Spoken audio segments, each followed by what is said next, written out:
Hello friend, SP education में आपका हार्दिक स्वागत है। आज की क्लास में हम लोग अकाउंटेंसी की क्लास कर रहे हैं और आज की क्लास में हम लोग करने वाले हैं कैश बुक। कैश बुक से संबंधित जो एमसीक्यू हैं उनके हम लोग एमसीक्यू को करने वाले हैं। अगर हम लोग टॉपिक की बात करें तो टॉपिक जो है वो हम लोगों का रहने वाला है आज का। तो टॉपिक जो है वो है हम लोगों का रोज़नामचा। रोज़नामचा जो पिछला टॉपिक था वो रोज़नामचा था, मतलब कि जर्नल था। तो रोज़नामचा का उपविभाजन जो है, रोज़नामचा का उपविभाजन है, उसको हम लोग करने वाले हैं। एक सेकेंड। उपविभाजन, ठीक है, रोज़नामचा का उपविभाजन। और वो भी हम लोग करेंगे आज। कौन सी बुक करेंगे? तो आज हम लोग करेंगे कैश बुक। कैश बुक से संबंधित एमसीक्यू जिसे हम लोग रोकड़ बही बोलते हैं, रोकड़ बही, ठीक है। तो आज हम लोग इसके एमसीक्यू को करेंगे। और अगर आप लोगों को डिटेल में भी क्लास करनी है तो आप कमेंट कीजिए, हम और डिटेल में आप लोगों के लिए बनाएंगे। फिलहाल आप लोगों की डिमांड पर एमसीक्यू जो क्वेश्चन है उन्हीं को हम लोग सॉल्व कर रहे हैं, डिटेल में भी नहीं कर रहे हैं, क्योंकि आप लोगों ने ये कहा है कि एमसीक्यू कराइए, ठीक है। तो इसीलिए हम लोग एमसीक्यू आप लोगों के लिए बनाते हैं। अब बात आती है क्वेश्चन नंबर 1 की। और अगर आप लोगों ने मेरे एसपी एजुकेशन चैनल को सब्सक्राइब नहीं किया है तो प्लीज़ सब्सक्राइब जरूर करें।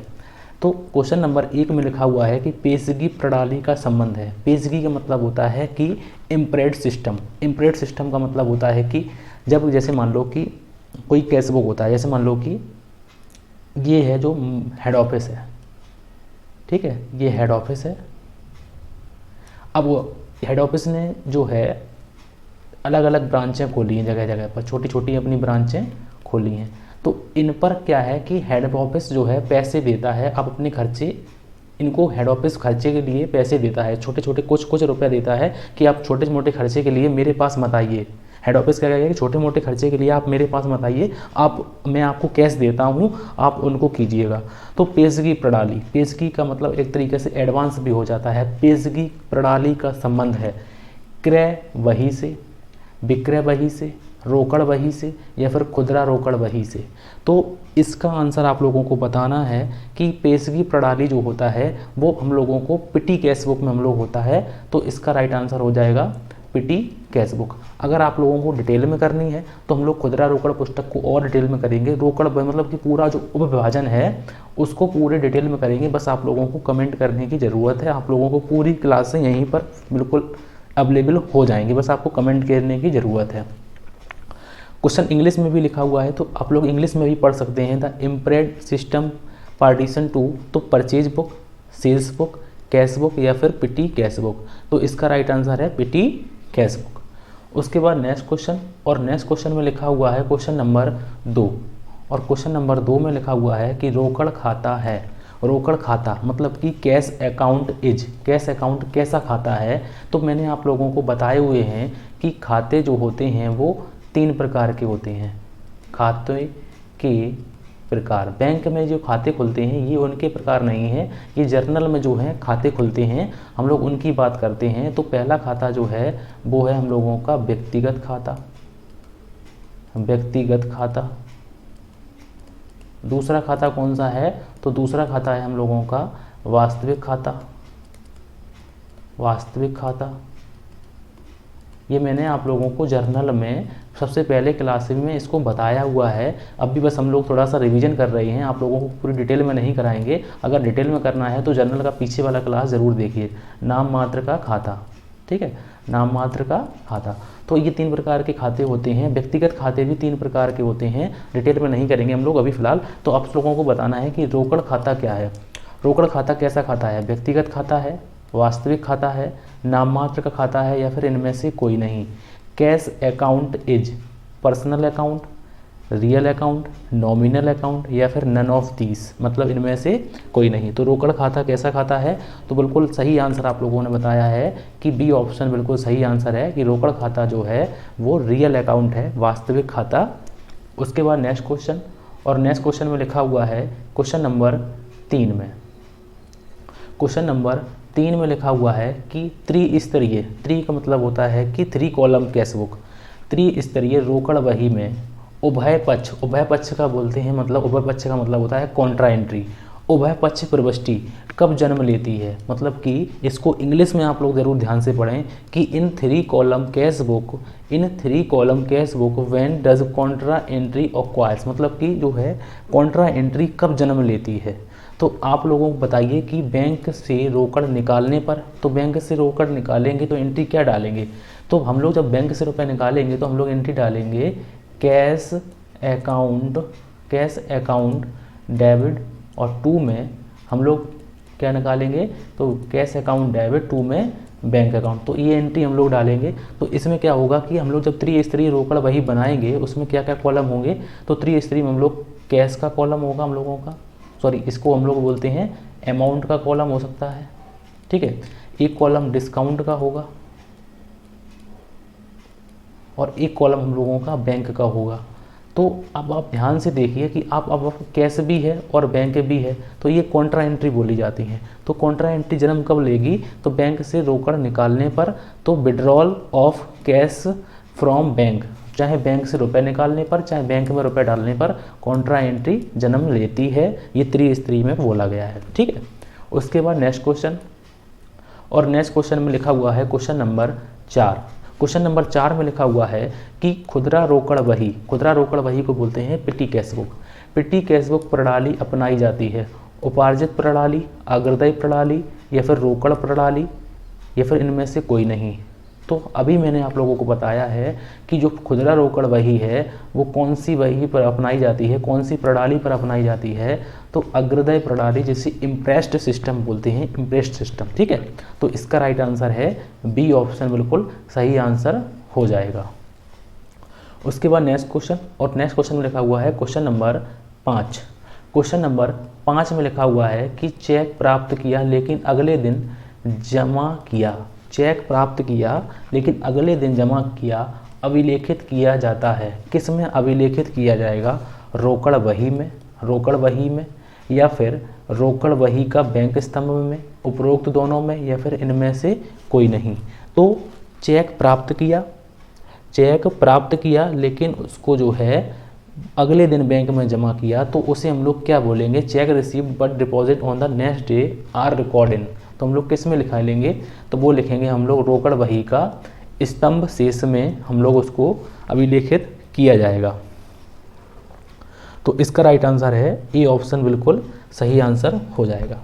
उसके बाद नेक्स्ट क्वेश्चन, और नेक्स्ट क्वेश्चन में लिखा हुआ है क्वेश्चन नंबर 6 में लिखा हुआ है कि यदि किसी लेन देन के नाम, मतलब कि डेबिट एंड क्रेडिट पक्ष का अभिलेखन, मतलब नाम पक्ष और जमा पक्ष का अभिलेखन रोकड़ वही में किया जाता है, तो यह एक कैसी है, मतलब कि एक लेन देन है, किसी लेन देन का दोनों मतलब कि पक्ष हुए उसमें कि, तो उसे हम लोग क्या बोलते हैं, तो उसे हम लोग उभय पक्षिक प्रविष्टि बोलते हैं, साधारण प्रविष्टि बोलते हैं, द्विपक्षीय प्रविष्टि बोलते हैं या फिर एकाकी प्रविष्टि बोलते हैं। तो इसका राइट आंसर आप लोगों को बताना है कि इफ़ द मतलब एक ट्रांजैक्शन में डेबिट भी आए और क्रेडिट भी आए का अभिलेखन, किसी लेन देन के नाम पक्ष और जमा पक्ष का अभिलेखन रोकड़ वही में किया जाता है, तो यह मतलब कि नाम भी हम लोगों ने जमा को भी लिखा है, मतलब डेबिट को भी लिखा है और क्रेडिट को भी लिखा है। तो ऐसी कौन सी प्रविष्टि कर देते हैं हम लोग, तो इसका राइट आंसर है हम लोगों का कि ऐसी प्रविष्टि को हम लोग कॉन्ट्रा एंट्री बोलते हैं। कौन सी एंट्री बोलते हैं, कॉन्ट्रा एंट्री बोलते हैं, जो अभी मैंने आप लोगों को करके दिखाई है, ठीक है। नेक्स्ट क्वेश्चन में लिखा हुआ है क्वेश्चन नंबर 7, और क्वेश्चन नंबर 7 में लिखा हुआ है कि रोकड़ वही में कौन से लेन देन नहीं लिखे जाते। रोकड़ वही में जो है वो कैश बुक जब हम लोग बनाते हैं, कैश बुक में कौन से लेन देन नहीं लिखते हैं, तो नगद प्रकृति के, उधार प्रकृति के, नगद और उधार प्रकृति के, इनमें से कोई नहीं। तो जो है रोकड़ वही में हम लोग कौन से लेन देन लिखते हैं, नहीं लिखते हैं, तो हम लोग इसमें जो है वो उधार जो होते हैं उनको हम लोग नहीं लिखते हैं। तो इसका राइट आंसर है बी ऑप्शन, बिल्कुल सही आंसर हो जाएगा कि रोकड़ वही में जो है हम लोग कैश की बात करते हैं, कैश से संबंधित जो होता है उसी को लिखते हैं, उधार मतलब क्रेडिट की बात हम लोग नहीं करते हैं। तो बी ऑप्शन बिल्कुल सही आंसर हो जाएगा। उसके बाद नेक्स्ट क्वेश्चन, और नेक्स्ट क्वेश्चन में लिखा हुआ है क्वेश्चन नंबर 8, और 8 नंबर में लिखा हुआ है कि रोकड़ बही में खरीदे हुए माल को अभिलिखित किया जाता है। अगर मान लो रोकड़ बही में हमने माल खरीदा है तो उसे हम लोग किस में अभिलेखित करेंगे? रोकड़ बही, रोकड़ में खरीदे हुए माल को, रोकड़ से खरीदे हुए माल को, देखो लिखा हुआ है कि goods purchase on cash are record in. अगर हम लोग माल को जो है, माल खरीदा है हमने और वो नगद से खरीदा है तो वो हम लोग कहाँ लिखेंगे? क्रय पुस्तक में, विक्रय पुस्तक में, रोकड़ बही में, या फिर इनमें से कोई नहीं। तो परचेज बुक में, सेल्स बुक में, ओनली कैश बुक ट्रांजैक्शन, या फिर नन ऑफ दिस में। तो रोकड़ बही, रोकड़ से, रोकड़ यहाँ पे जो लिखा है में, यहाँ पे होना चाहिए सी, ठीक है। रोकड़ से खरीदे हुए माल को अभिलिखित किया जाएगा तो वो हम लोग कहाँ लिखेंगे? तो हम लोग लिखेंगे रोकड़ बही में। तो इसका राइट आंसर है हम लोगों का जो है वो आंसर हो जाएगा हम लोगों का कि सी ऑप्शन बिल्कुल सही आंसर हो जाएगा। उसके बाद नेक्स्ट क्वेश्चन, और नेक्स्ट क्वेश्चन में लिखा हुआ है कि द्विस्तंभीय, जिसे बोलते हैं द्विस्तंभीय रोकड़ पुस्तक में अभिलिखित होता है।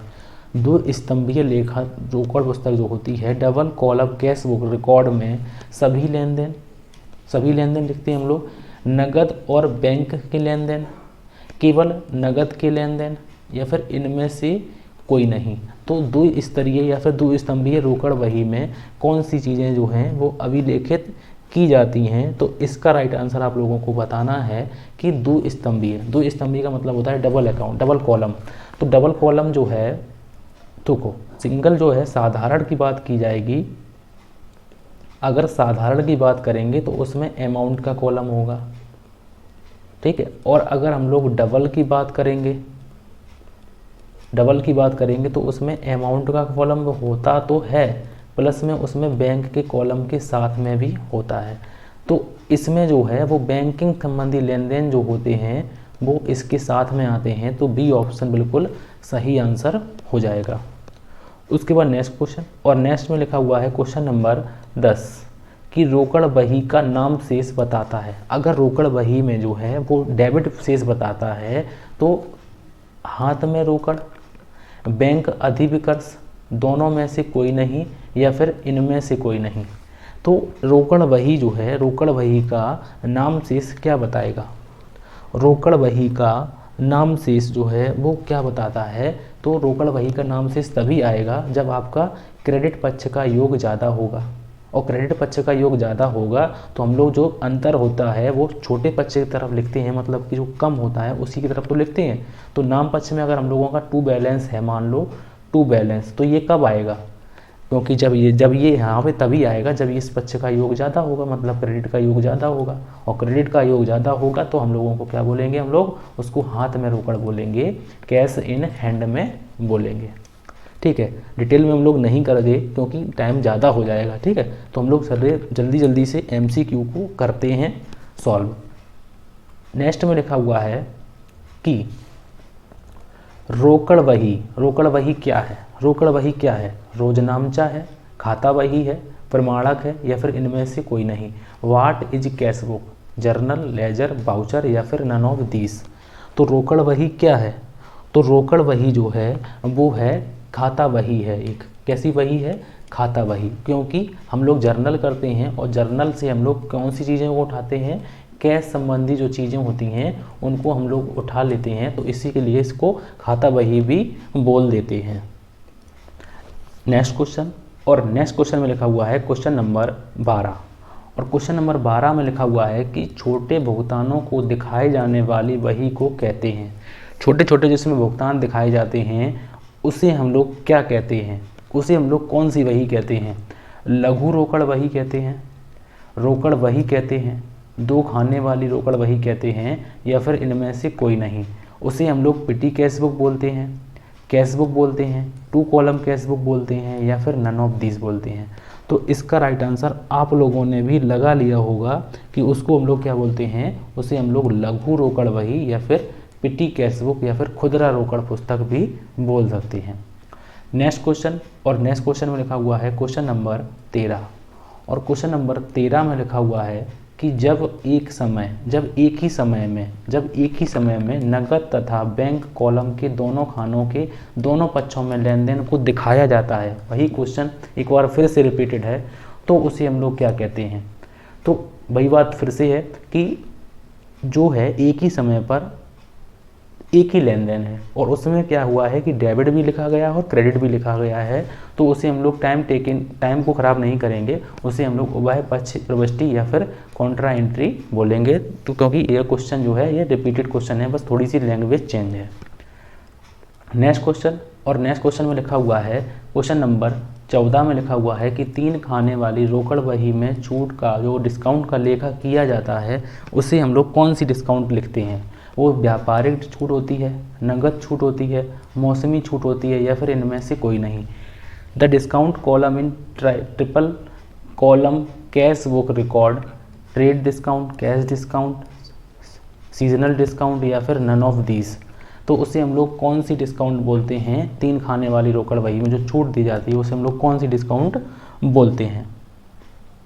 तो इसका राइट आंसर आप लोगों को बताना है कि इसका राइट आंसर क्या हो सकता है। तो उसे हम लोग कौन सी डिस्काउंट बोलते हैं, तो उसे हम लोग कैश डिस्काउंट बोलते हैं, क्योंकि हम लोग व्यापारिक जो डिस्काउंट होता है, ट्रेड डिस्काउंट होता है, उसका लेखा हम लोग नहीं लिखते हैं, ऐसा हम लोगों ने किताबों में पढ़ा हुआ है। ठीक है, क्योंकि ये क्वांटिटी बेस्ड होता है। जैसे मान लो कि अगर आप लोगों को व्यापारिक डिस्काउंट देना है, तो व्यापारिक डिस्काउंट में आप लोगों ने देखा होगा कि अगर मान लो कोई हम लोग साबुन लेते हैं तो वो 10 का आता है, और आप लोगों ने देखा होगा कि ये साबुन के बंडल जो साथ में दिए होते हैं, 3 बंडल लेने पर एक जो साबुन है वो बिल्कुल फ्री होता है। तो इस प्रकार के जो डिस्काउंट होते हैं वो ट्रेड डिस्काउंट में आते हैं। ठीक है, अगर हम लोग डिटेल में जब करेंगे ना तो आप लोगों को बहुत अच्छी तरीके से समझाएंगे। बस डिटेल की थोड़े दिनों बाद आप लोगों को क्लास भी मिल जाएगी। बस थोड़े से अभी एग्ज़ाम को देखते हुए, KBS को एग्ज़ाम को देखते हुए फ़िलहाल हम लोग MCQ की चर्चाएं करते हैं, और बिहार में जो स्टेट की बात करी जाती है तो इसके लिए भी हम लोग थोड़े से फास्ट मूवमेंट में करते हैं। अभी आप लोगों के लिए 2-3 दिन क्लास नहीं हो पाई, उसके लिए हम क्षमा चाहते हैं। नेक्स्ट क्वेश्चन में लिखा हुआ है कि क्वेश्चन नंबर 15 कि जब कोई फर्म रोकड़ बही बनाती है, मतलब कैश बुक बनाती है, तो उसे बनाने की ज़रूरत नहीं होती। कौन सी चीज़ बनाने की ज़रूरत नहीं होती है। विक्रय रोजनामचा, क्रय रोजनामचा, खाता बही में रोकड़ खाता और बैंक खाता, तो या फिर इनमें से कोई नहीं।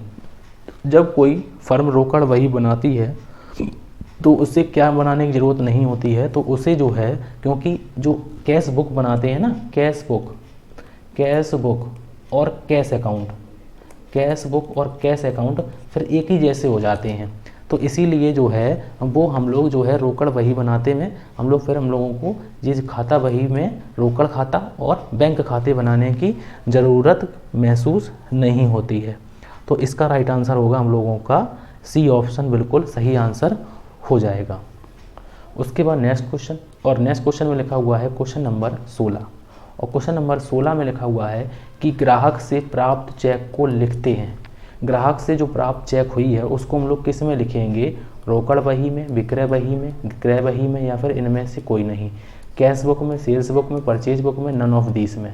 तो ग्राहक से जो प्राप्त हुई है चेक उसको हम लोग किस में लिखेंगे, तो उसे हम लोग कैश बुक में लिखते हैं।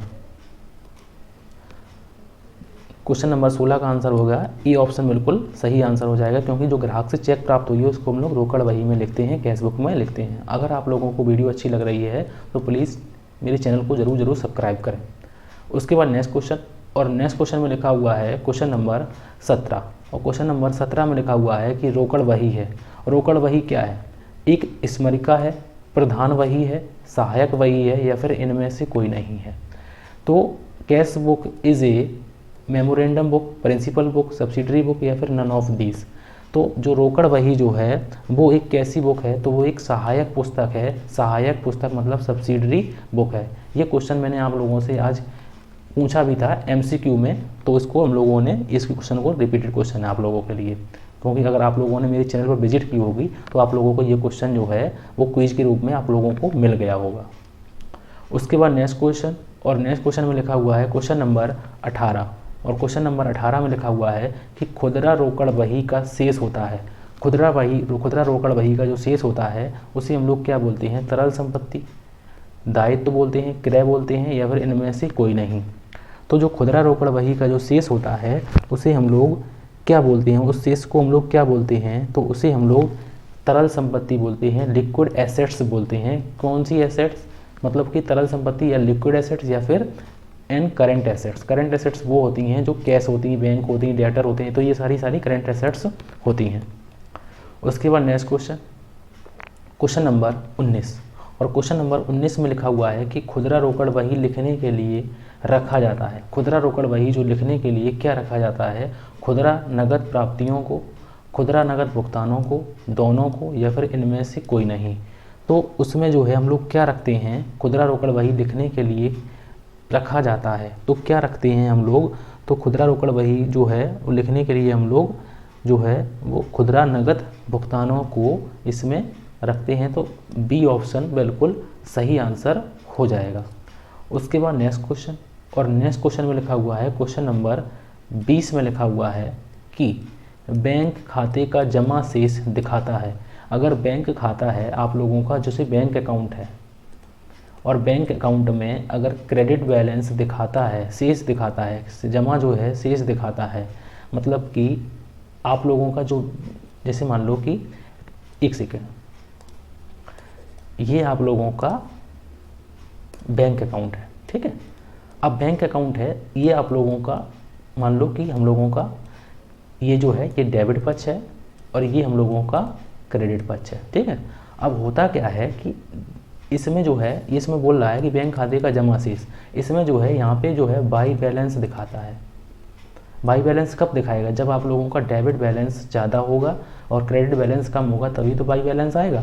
तो बाई बैलेंस क्या दिखाता है, तो जो है उसको हम लोग बोलते हैं, तो बैंक से अधिविकर्ष बोलते हैं, उसे हम लोग बी ऑप्शन, मतलब कि बैंक ओवरड्राफ्ट हम लोग बोलते हैं। जो है जो मतलब कि हम लोगों ने डेबिट बैलेंस मतलब खर्चे ज़्यादा किए हैं और इनकम जो है हम लोगों की कम है, तो बैंक से हम लोगों ने रुपए ज़्यादा निकाले हैं जबकि डाले कम है, तो इसीलिए हम लोगों का बाई बैलेंस शो करता है। और बाई बैलेंस अगर शो करता है तो वो हम लोगों को क्या इंडिकेट करता है, डेबिट बैलेंस शो करता है, तो इसीलिए उसे हम लोग बैंक ओवरड्राफ्ट बोलते हैं। और नेक्स्ट क्वेश्चन नंबर 21, और क्वेश्चन नंबर 21 में लिखा हुआ है, 21 में लिखा हुआ है कि रोकड़ खाता बनाने के लिए देनदारों से आवश्यक प्राप्त नगद लिया जाता है। जो है आवश्यक जो प्राप्त नगद लिया जाता है उसे कुल देनदारों से, चिट्ठी से, रोकड़ बही के विश्लेषण से, या फिर इनमें से कोई नहीं। तो इसका राइट आंसर आप लोगों को बताना है कि बैंक जो है उसका क्या आंसर हो जाएगा। रोकड़ खाता बनाने के लिए देनदारों से आवश्यक जो है वो क्या करते हैं हम लोग, जो देनदारों से आवश्यक प्राप्त नगद लिया जाता है, तो कुल देनदारों से, चिट्ठी से, रोकड़ बही के विश्लेषण से, या फिर इनमें से कोई नहीं। तो इसका राइट आंसर आप लोगों को बताना है, तो इसका राइट आंसर होगा हम लोगों का ई ऑप्शन बिल्कुल सही आंसर हो जाएगा कि टोटल डेटर्स अकाउंट से, ठीक है। उसके बाद आज का हम लोगों का आखिरी क्वेश्चन है और आज का हम लोगों का लास्ट क्वेश्चन, तो क्वेश्चन नंबर 22, रोकड़ बही के बैंक खाने का नाम, रोकड़ बही के बैंक खाने का नाम शेष प्रकट करता है। क्या प्रकट करता है, जमा, अधिविकर्ष, दोनों में से कोई नहीं, या फिर इनमें से कोई नहीं।